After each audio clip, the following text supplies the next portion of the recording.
I'm Aaron from PhoneDog.com, and part 2 of the HTC One VX full review starts in just a second. But first, special thanks to our partners at Best Buy Mobile for giving us devices like this for use in our One Paw Bandit giveaway game. When you walk into Best Buy Mobile, you'll walk out working. They'll help you set up your email, contacts, camera settings, 4G LTE settings, and more. So when you walk out the door, you're good to go. It's part 2, HTC One VX, and it starts right now.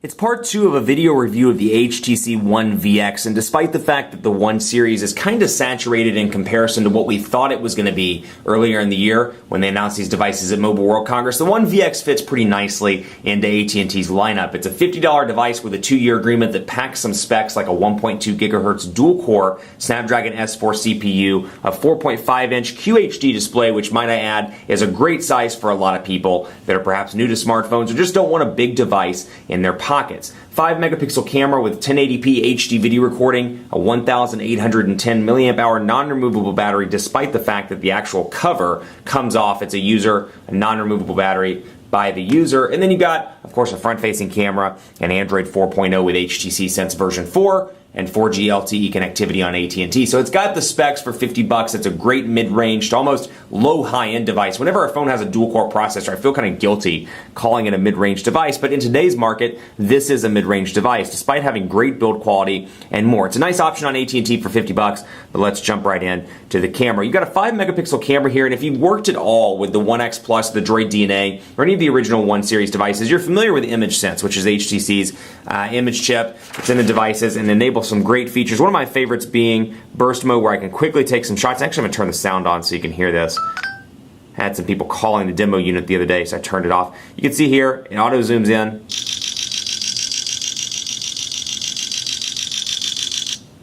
And of course, I can click on those and find the best one. I use the press release as an example over there. And we'll take a look. For example, I'll say that's the best shot. So I'll click on that one, and I can delete all of the rest of the images and set that as the default. So you've got that option. Another great option that I really enjoy is when you're recording something like I'm recording right now, I can still take stills throughout the video. So if I'm recording a soccer game that my kid's playing in or a football game, and I'm like, you know, that was a great pass, or that was a great touchdown, or a great goal in the case of soccer, I can click right there and take those stills as well as the video. So I've got 2 different options in addition to what I would usually be able to do on another device. I like that a lot. 4G LTE continues to be fast as well. I'm in the Dallas area. 4G LTE, obviously, considering that this is a very strong AT&T market rather.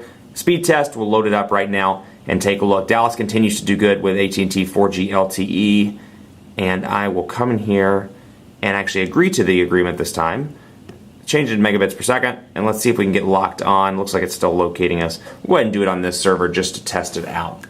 4G LTE, AT&T doesn't give an exact indicator of what you can expect, but I've seen speeds between 15 and 35 megabits per second on the download in the Dallas-Fort Worth area, and then upload speeds right around this, about 10 to 20 megabits per second, depending on where I'm at in the city or in the Metroplex. So I've got 16 megabits per second on the download, 15 megabits per second roughly on the upload, actually 15.99, and I may need to turn on my location-based services on this device. I think I turned them off to conserve battery yesterday, if I recall. So decent speed test as well. And let's load up a quadrant standard test because, again, Snapdragon S4, compare this to the Snapdragon S3, was not a fan of the S3 in mobile devices. Huge fan of the S4. I mean, it's a night and day improvement, both this and the S4 Pro. Very, very impressive.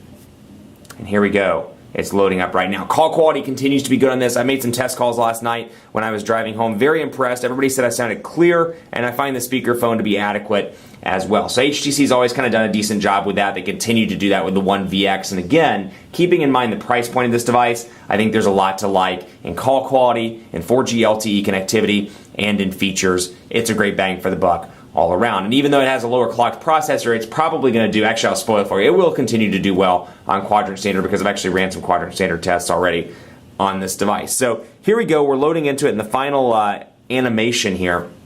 And it's showing the planets, but very impressed there. Took it to an AT&T dead spot just a little bit south of the city and found it to be relatively impressive. Actually, it's a little bit southwest of the city, but it continues to be relatively impressive. Here we go. It's loading up right now, and we'll take a look and see what we got in the speed test. 5,336. Again, keeping in mind that this device is $49 out the door with a 2-year agreement. 5,336 is a pretty impressive number all around. So those are your speed tests. We'll take a look here on the phone. Forgive me while I pull this away to make sure that nobody called, and if anybody did, that I deleted it. But you've got the same HTC look and feel here that you're probably familiar with if you've owned an HTC device or looked at one in the past. You got your favorites and your contacts. Of course, Alexa Stevenson is my favorite, and I can come over here to contacts, and I can do my phone book, and I can organize these out, as you see, by my email address, by my SIM card, or by my phone. If I have multiple email accounts, I can show certain contacts. I've got Bill Stevenson, for example. So it kind of has a similar look and feel, at least in the contacts area, as a stock ice cream sandwich and stock jelly bean. But what I do like is this, the thread. And I'll show you this in just a second. But you've got the ability to call mobile and check your primary. But where thread is really useful is something that HTC's done great. And it has to do with messaging, with emails, with call history, and more. So let's say I text and email Bill on a regular basis. I can see text messages, emails, call history, and more, all from one menu. So I can say, hey, when was the last time I called Bill? When was the last time I emailed him? When was the last time I texted him? And kind of see this all. The only thing I don't like is the email part does not work with the Gmail API, or the lack of Gmail API, I should say. So you're not going to get Gmail support in the email area. But if you have an Exchange account set up or a work account, whatever the case may be, you will get emails in there. And of course, updates here. And I can see gallery where Bill Stevenson has been tagged in a picture. Ironically, Bill Stevenson looks a lot like me, but we'll save that for another day. So all in all, some really great features right there. Really helps for organization. And I keep going back to the point that given the price point, it's a really impressive device, a really impressive bang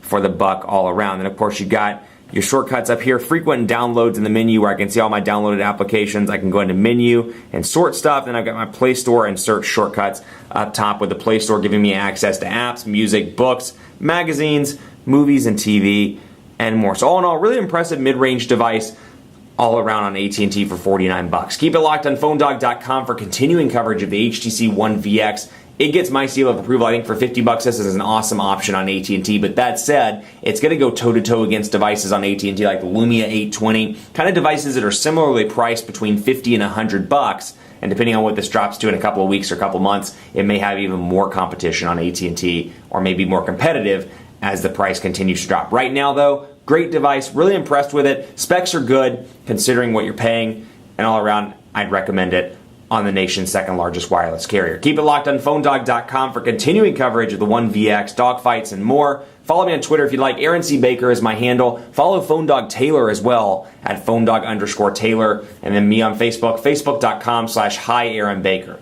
Thanks so much for watching. More to come on PhoneDog.com with the One VX. We'll see you next time.